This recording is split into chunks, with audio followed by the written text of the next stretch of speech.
हिंदुस्तान को आजादी के बाद एक सूत्र में पिरोने के लिए सरदार वल्लभ भाई पटेल ने एक महत्वपूर्ण भूमिका निभाई। यही कारण है कि सरदार वल्लभ भाई पटेल की जयंती को देश में राष्ट्रीय एकता नेशनल यूनिटी डे के तौर पर बनाया जाता है। पहली बार राष्ट्रीय एकता दिवस 2014 में बनाया गया था और इस साल 2022 31 अक्टूबर को लौह पुरुष सरदार वल्लभ भाई पटेल की 147वीं जयंती बनाई जाएगी। सरदार पटेल आजादी के बाद देश के पहले उप प्रधानमंत्री और गृह मंत्री भी थे। अब हम इस वीडियो में जानेंगे सरदार वल्लभ भाई पटेल के बारे में 10 खास बातें। फर्स्ट, सरदार वल्लभ भाई पटेल का जन्म 31 अक्टूबर 1875 को गुजरात के नडियाद में हुआ था। लंदन जाकर उन्होंने बैरिस्टर की पढ़ाई की और वापस आकर अहमदाबाद में वकालत करने लगे। महात्मा गांधी के विचारों से प्रेरित होकर उन्होंने भारत के स्वतंत्रता आंदोलन में भाग लिया। सेकेंड, स्वतंत्रता आंदोलन में सरदार पटेल का पहला और बड़ा योगदान 1918 में खेड़ा संघर्ष से रिलेटेड था। उन्होंने 1928 में हुए बारडोली सत्याग्रह में किसान आंदोलन का सफल नेतृत्व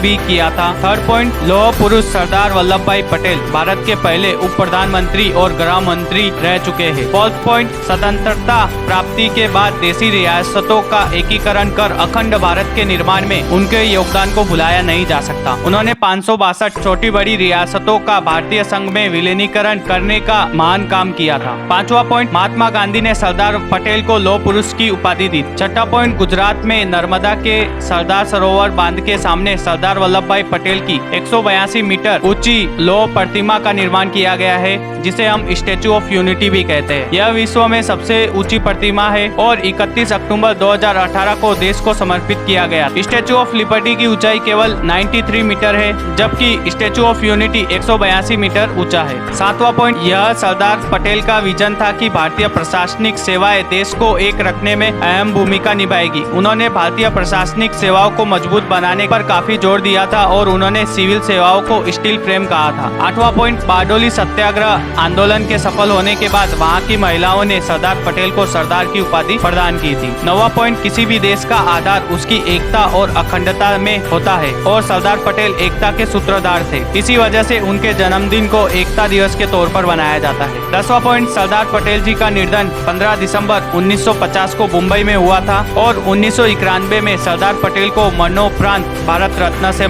सम्मानित किया गया था। इसी तरह महान क्रांतिकारियों और देशभक्तों के वीडियो को देखते रहने के लिए हमारे चैनल को सब्सक्राइब कीजिए।